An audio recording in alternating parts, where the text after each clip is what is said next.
공정성과 신뢰성 관련 QI 조사에서 1, 2위를 기록을 했습니다. MBC에 대해서 계속적으로 항의하는 것은 MBC에 대한 민영화부터 세무조사 압박까지 제가 볼 때는 언론의 독립성을 침해하는 발언이 아닌가. 이번 사태가 조기에 해결되지 못하는 것은 김은혜 홍보수석과 대통령실, 윤석열 대통령에게 있다고 생각이 됩니다. 김영시 의원님께서 발언하셨던 내용을 들어보면 이렇게 되어 있네요. 규정, 우리 MBC 규정에 보게 되면 방송에서 과거의 사건, 사고 등을 재현할 때에는 재현한 화면을 자막으로 고지하여야 한다. 다만 시청자가 재현임을 쉽게 알 수 있는 경우에는 그러하지 아니하다. 이런 단서 조항이 있는데요. 그럼에도 불구하고 MBC가 사과를 했고 자막까지 추가해서 업로드한 것으로 지금 알고 있습니다. 사태가 일단 일단락되었다고 보이는데요. 그럼에도 불구하고 이것과 관련된 계속적인 압박이 있다라고 하면 그냥 업로드하는 것으로 끝내지 마시고요. 해당 방송을 자막을 달아서 서너 차례 더 방송을 해서 분명하게 이것은 재현임을 알리는 게 어떨까 이렇게 한번 말씀드리고 싶고요. 질의를 계속 이어서 하겠습니다. 지금 PPT 좀 보여주시죠. 2021년 MBC의 경영 평가를 보니까 최근 10년 내의 성과 중 최상의 지금 성과를 좀 보여주고 있습니다. 지금 영업이익은 684억이고 당기순이익은 1,773억 원에 지금 달하고 있습니다. 2019년도에 잠깐 이익이 좀 많이 났는데요. 저 때는 MBC 사업과 관련된 특별한 이익이 있다 보니까 나왔던 것이고요. 전반적으로 평가하게 되면 이사장께서 인사말에도 말씀을 했지만 경영 성과가 최대로 나고 있던 해가 아닌가 이렇게 생각이 됩니다. 두 번째 PT 좀 보여주시기 바랍니다. 단순하게 경영 성과만 좋았던 것이 아니라 MBC 보도의 공정성과 신뢰성에도 조사가 굉장히 높은 평가가 나왔습니다. 시사 프로그램인 스트레이트와 뉴스 보도 프로그램인 뉴스데스크 모두 공정성과 신뢰성 관련 QI 조사에서 1, 2위를 기록을 했습니다. 다음 PT 보여주시기 바랍니다.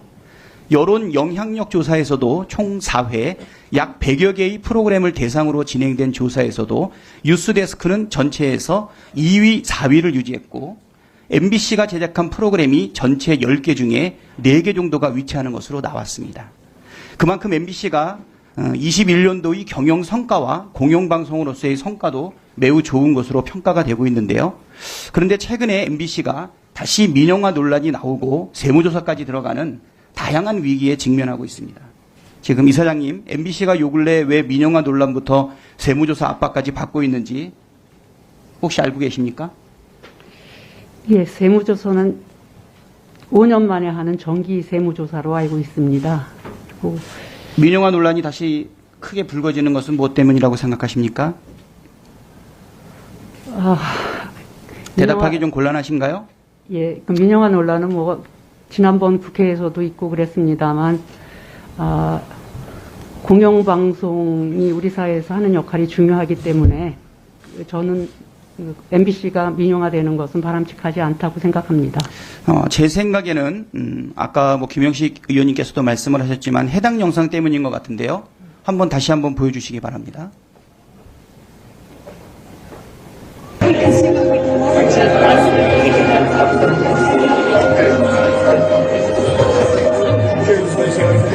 신인 안 해주고 나한테 눈 쪽팔려서 신인 안 해주고 나한테 눈 쪽팔려서 지금 윤석열 대통령의 비속어 논란 발언 때문에 MBC가 현재 수많은 압박을 받고 있다는 보도도 지금 많이 나오고 있습니다. 그런데 이러한 해당 발언은 MBC만이 한 것이 아닙니다. 다른 양성도 한번 좀 보여주시죠.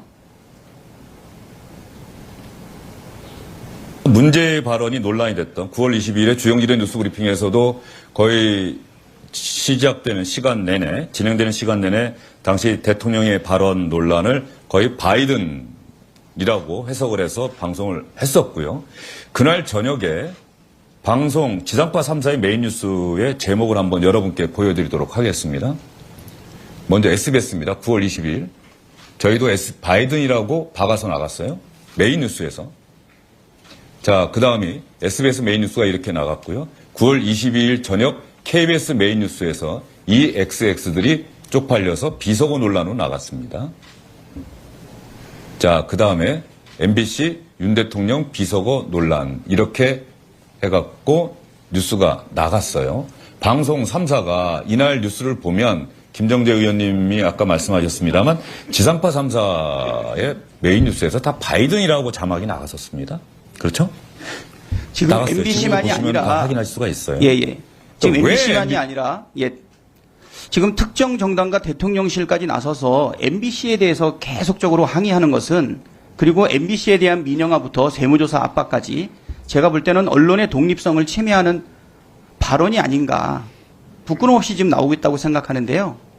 지금 세무조사라든가 방문 시위 뭐 이런 것들이 공영방송 특히 언론사 독립성 유지에 도움이 된다고 생각합니까? 예. 뭐 세무조사- 대답 듣기 어렵죠. 예. 언론사의 방송 보도가 과도했다면 지금 우리나라에는 언론중재위원회라는 제도도 있고요. 언론 보도에 대해서 가처분 신청을 할 수도 있는 제도가 잘 마련되어 있습니다.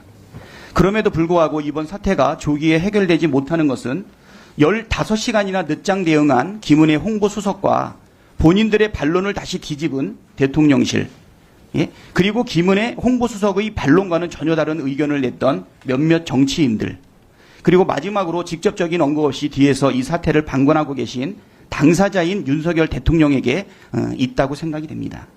마지막으로 영상 하나 더 보여드리도록 하겠습니다. 정치 풍자 코미디에 대해서 어떻게 생각하시는지 여쭤봐도 될까요?